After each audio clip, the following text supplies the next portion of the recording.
आज आपण बनवणार आहोत नागपंचमी स्पेशल पातोळ्या. पातोळ्या हा नागपंचमीच्या दिवशी खास करून बनवला जाणारा ट्रेडिशनल महाराष्ट्रीयन पदार्थ आहे. तर बघूया याच्या फिलिंगसाठी लागणारे इन्ग्रेडियंट्स. इथे मी घेतला आहे 1 वाटी गूळ, 2 वाट्या फ्रेश ग्रेटेड कोकोनट, 2 टेबलस्पून खसखस, क्रश्ड काजू आणि 5 वेलची. सगळ्यात आधी आपण पातोळ्यांचं फिलिंग्स म्हणजे सारण बनवूया. त्यासाठी कढईमध्ये 1 टीस्पून शुद्ध गाईचे तूप घ्यायचे आहे. तूप वितळल्यावर त्यात खसखस ऍड करायची आहे आणि खसखस हलकी गोल्डन ब्राऊन भाजून घ्यायची आहे. खसखस हलकी रोस्ट झाल्यानंतर साईडला काढून घ्यायची आहे आणि मग त्यात काजू ऍड करायचे आहेत. काजू गोल्डन आणि अरोमॅटिक होईपर्यंत रोस्ट करायचे आहेत आणि मग तेही साईडला काढून घ्यायचे आहेत. आता यामध्ये आपण 1 वाटी गूळ ऍड करणार आहोत आणि इथे एक इम्पॉर्टंट गोष्ट म्हणजे गुळाची पाकाची कन्सिस्टन्सी अजिबात करायची नाही.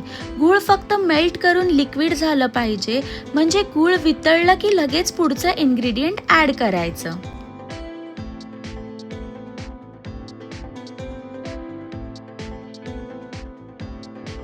आता यामध्ये आपण 2 वाट्या ग्रेटेड कोकोनट ऍड करणार आहोत. आता गूळ आणि कोकोनट चांगलं एकजीव होईपर्यंत ते सतत स्टर करत राहायचं.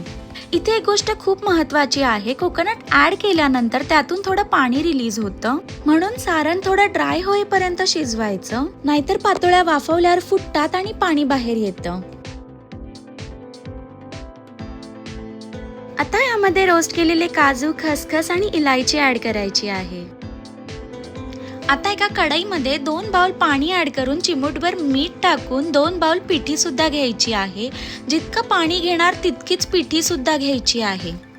मग चांगलं मिक्स करून मिक्सचर थोडा वेळ असंच गॅस बंद करून ठेवायचं, जेणेकरून ते चांगलं सेट होतं, किंवा झाकण लावून थोडा वेळ सेट होण्यासाठी ठेवू शकतो. आता मिक्सचर एका प्लेटमध्ये काढून घ्यायचं आहे आणि मग त्याला नीड करायचं आहे. इथे तुम्ही बघू शकता मिक्सचर खूप चांगलं तयार झालं आहे आणि खूप गरम असल्यामुळे डायरेक्ट हाताने ते आपण नाही नीड करू शकत, म्हणून मी ग्लासचा वापर केला आहे. थोडं थंड झाल्यानंतर मी हाताने नीड करून त्याचा एक चांगला सॉफ्ट डो तयार केलेला आहे.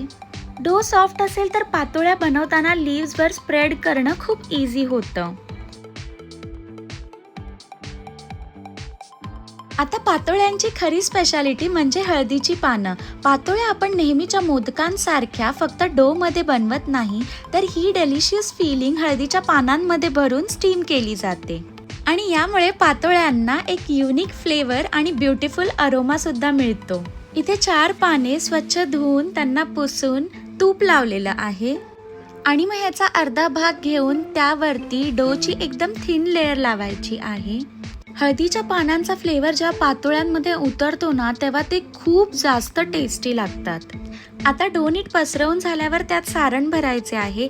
मी सारण खूप जास्त भरते कारण मला भरपूर सारण भरलेलेच पातोळे किंवा मोदक आवडतात.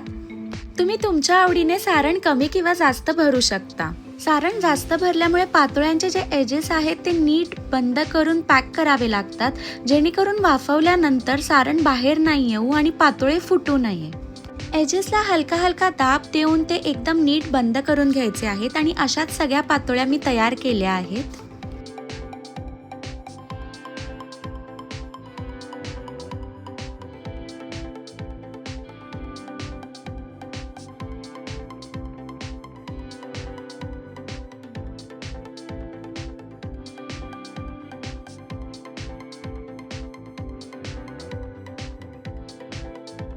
ह्या सगळ्या तयार केलेल्या पातोळ्या हळदीच्या पानांमध्ये आता अशा रेडी आहेत. आता या आपल्याला स्टीमरमध्ये स्टीम करायला ठेवायच्या आहेत.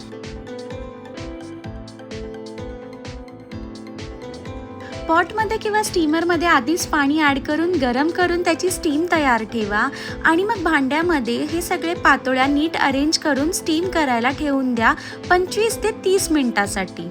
वाफवल्यानंतर राईस फ्लोअरचा डो म्हणजेच पिठी खूप छान सॉफ्ट होते आणि हळदीच्या पानांचा फ्लेवर पूर्णपणे पातोळ्यांमध्ये उतरतो. इथे बघा शिजल्यानंतर पानांचा कलर कसा चेंज झाला आहे. आणि आता बघा आपल्या नागपंचमी स्पेशल पातोळ्या अगदी तयार आहेत.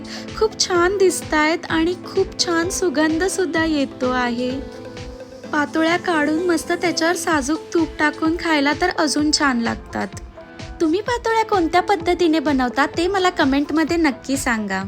हा व्हिडिओ आवडला असेल तर लाईक करा, शेअर करा आणि सबस्क्राईब तर नक्की करा. इथे नागपंचमीची मी पूजा केली आहे आणि तिथे पातोळ्यांचा नैवेद्य दाखवलेला आहे. Happy Nagpanchami to everyone.